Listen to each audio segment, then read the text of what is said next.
has been destructive of the public health and the environment. Governor Pataki and numerous... Yeah, 15, 20 minutes, the two of us, Support for and then we'll NPR start comes taking from some calls. MasterCard International, which and advises we'll go, consumers to report counter-marketing fraud. call, talk. Okay. This For is the rest AM of the hour. 820 WNYC, New York Public Radio. I enjoy this a lot. 58 degrees, Oh, good. sunny skies. Good You morning. know, I'm Mark obviously it's the Hyland. kind of thing you can New open Yorkers to are any remembering page. Yeah, well, that was the idea. I worked pretty hard on it, actually.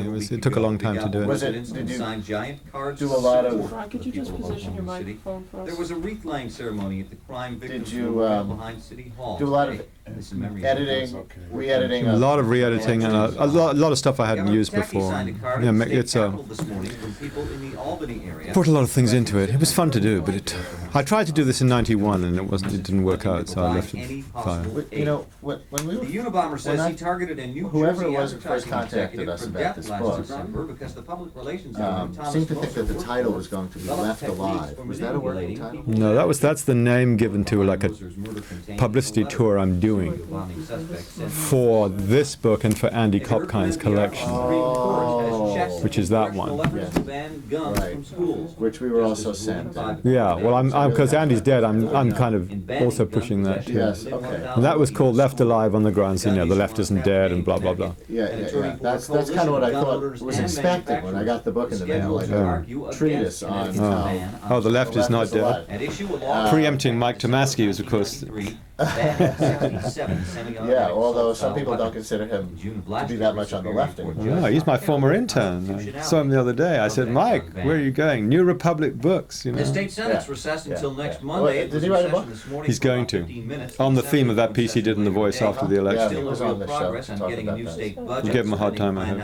Well, I gave him a hard time, but I have to tell you, I respect where he In was going with sports, that. it's opening day at Yankee I think Stadium. that Jimmy there's Key been a lot takes of on Kenny kind of Rogers and the Texas abandonment of Rangers. the Game time working 1:35. The Mets class, will white be that's in good. class by the Toronto left tonight. and attempt to Rangers, understand Devils, their and Islanders. concerns. We can get into that. Yeah, maybe we will get into that. 58 But- degrees, mostly sunny actually, skies, we'll- high near 70 today. We'll do a little It's Oklahoma 11:06. City related stuff, Research services for On the Line or are provided some, by CompuServe, first, a leading provider but of definitely online tied into what communications you've and written. information services for personal computer users worldwide. Whatever, Brian. I'm in your hands.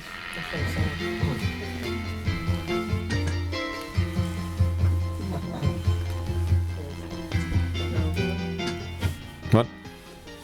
This is On the Line. I'm Brian Lehrer.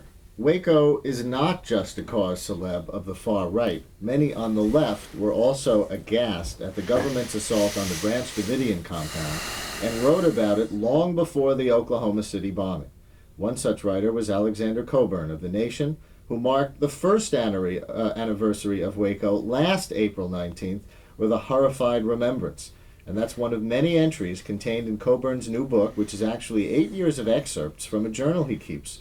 And along the lines of his Waco piece, some of this may be surprising to those of you who don't know Cockburn. In fact, maybe there is a far-flung point on the political spectrum where the anti-government right and the anti-government left actually meet.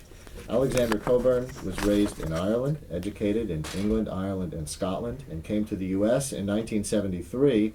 He used to write a joint column with James Ridgway for the Village Voice, has written for The Nation and other publications, and now lives in Humboldt County in Northern California. His new book is called The Golden Age is in Us, Journeys and Encounters, published by Verso.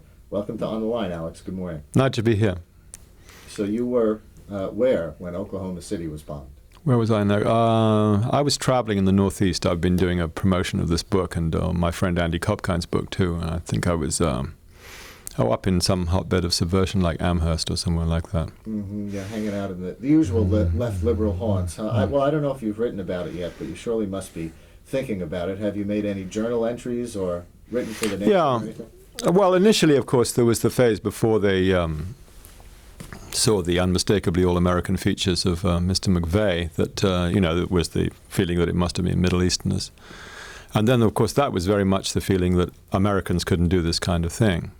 And I actually remembered descriptions of an explosion that took place in 1985, which are almost identical, bits of kids being carried out. Very powerful bomb. This is a bomb that went off in Beirut. And it was a bomb which had been paid for and organized by the CIA, Casey actually. And it was an attempt to kill a guy called Sheikh Fadlallah, which failed. Fadlallah wasn't there. And it killed 86 people and injured about 200. If you go back and look at the accounts of it, it's almost identical. So what I was thinking about at that time was this idea that, also in the week when McNamara was saying he was awfully sorry for killing 3 million people, it would have been a mistake, That was quite some time. So this sense of virtue was pretty repellent. And then, of course, it gave way to the fact that there was an all-American fellow, Mr. McVeigh, being apprehended. Well, now you wrote about Waco on its first anniversary last year, and with your sense of history, you tied it into the 50th anniversary of the Nazis' final attack on the Warsaw Ghetto. And all of a sudden now, the rest of the media is catching up with you on this April 19th connection. Is it really fair, though, to mention Waco and the Warsaw Ghetto uprising in the same breath? In some ways not, no. In some ways yes. I mean, which is a kind of fence-straddling answer, which I usually don't like. But to compare what happened in Waco to the extermination of the defenders of the ghetto in that year may be very far-fetched. But what I was driving at was I thought... 43, by the way. In 43, yeah. Sorry, my brain clouded up there for a second. I thought the spirit of... deliberate extermination evinced in Waco, where you gas the children with CS for 4 hours and then incinerate them, reminded me also the Nazis, by the way, were very, very vehement in persecuting religious sects. Yeah, but we just had a call, maybe you heard it come in toward the end of the last hour, saying, wait a minute, the government didn't incinerate the people in the compound. They probably incinerated themselves. No, I don't accept that. And the tear gas was meant to flush them out, not to kill them. Well, you read any of the, and I've read a lot, the scientific assessments of what you do with CS gas. If we were in a room here and someone pumped in CS gas for 4 hours, we wouldn't be going anywhere. We'd be lying on the floor. And if we had gas masks, we wouldn't be able to put them over the kids' heads. The Feds' rationales for their final assault varied wildly, as you may remember. At one point, Janet Reno said it was to prevent child abuse. We killed them to try and save them. That they had reports that there was active child abuse. And I thought the liberal left reaction to Waco was pretty understated, to say it mildly. I thought, there was no indignation. In fact, the major news weeklies and the papers almost celebrated it, and the heroine of the occasion became, in fact, Janet Reno, who, did this thing called taking full responsibility, which means... Being the tough general. Being the tough general, and she took full responsibility because Clinton tried to hide behind her skirts, you'll remember. And then she was praised. She killed or was responsible for the killing of over 80 people. She kept her job, she kept her salary, and she was hotly praised for it.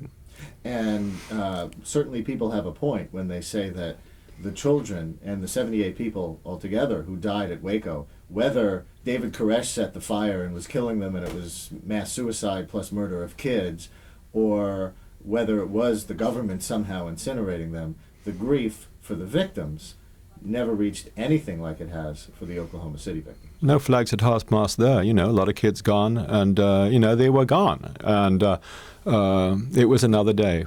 And the contrast, of course, to the, of course, like everybody else, mourn the people killed at Oklahoma. But when it was state-sanctioned in Waco, no one gave much of a concern for it. Well, what do you think of these militia groups and the sentiment that gives rise to them? I actually get the sense that you have almost a grudging respect for certain elements of the anti-government far right.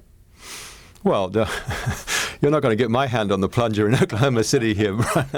No, look, the far right can produce, virtually psychotic, racist, murderous people who have killed innocents, and that's disgusting. Some of the sentiments of the far right, you read description in the paper, people say a fanatic belief in freedom, or a belief in freedom is a belief in freedom. They say they hate big government. Well, they hate the government. Well, a lot of people hate the government. And I do feel that, first of all, I think there's a real risk that these people's rights, the rights of people who are regarded as, on the right, are going to be severely traduced. led by President Clinton, who's of course calling for suspension of usual constitutional guarantees. This is always a liberal reaction. When in time of emergency, when you say that's when the constitutional protections should really mean something, is exactly when they call for them to be suspended. I don't want to restrict it to liberals. It was the House of Representatives that called for the removal of the Fourth Amendment the other day. But indeed, and it was Clinton's anti-terrorism bill that was introduced when the targets of it were presumed to be Middle Eastern Arabs, right? That was first in the news, and now all of a sudden, maybe people who tend to be liberal have more what's the word? More tolerance for the suspension of civil liberties, if that's what it is. When all of a sudden the target is the far right. Maybe that ties into Waco too. Maybe people who are liberal and tend to distrust religious cults, if you want to call the Branch Davidians that, then the mourning for the victims is not as intense based on that, which in a way doesn't make sense. Yeah, a theme of mine is that, I deal with this with so-called cults, or they may be real cults, off and on in this book, like the Scientologists. Once you've called someone a cult in the U.S., you've pretty much got a license to go do them in without too much protest. And I often find that in terms of respect for freedoms, you do find a more intense feeling on the right. Like there's a pretty spirited thing on the right for the rights of juries. Juries to not just to simply sit there and obey every dictate of the judge. Now, there's actually a pretty good newspaper devoted to this. It would be regarded as a right-wing thing, but I don't see what's so right about it, in the conservative sense, to maintain that American juries have historical rights and they should be able to fulfill them. And I guess it comes from the 30s and, looking to federal government to bail out the Depression and, the civil rights movement looking to federal troops to impose, desegregation in the South. But I think the left now should think a lot more about what are the real elements of freedom they're trying to propose and to defend. Well, as a matter of fact, you published a letter in your new book, and my guest is Alexander Cockburn, that you got from one Jeff St. Clair of Portland, Oregon, wondering whether the French philosopher Foucault, radical environmentalists, and the anti-environment wise use movement actually all come together around this issue of abuse of power by the government. And I just want to read this for the listeners. It's very short, from page 416 of Alexander Cockburn's new book, The Golden Age is in Us. And this is a letter. Alex, we must refuse the division of labor that is often proposed. And I should say, it starts with a Foucault quote, which is, we must refuse the division of labor that is often proposed to us between individuals who become indignant and speak out, and governments which reflect and act. The will of individuals must be joined in an ongoing effort to challenge, in theory as well as in practice, every abuse of power, whoever the author, whoever the victims. After all, we are all governed, and as such, we are in solidarity. And that's Foucault from 1984. And then the writer asks, is this the meeting ground of the radical environmentalists and the wise use movement? I'm beginning to think it is. Resistance unites us.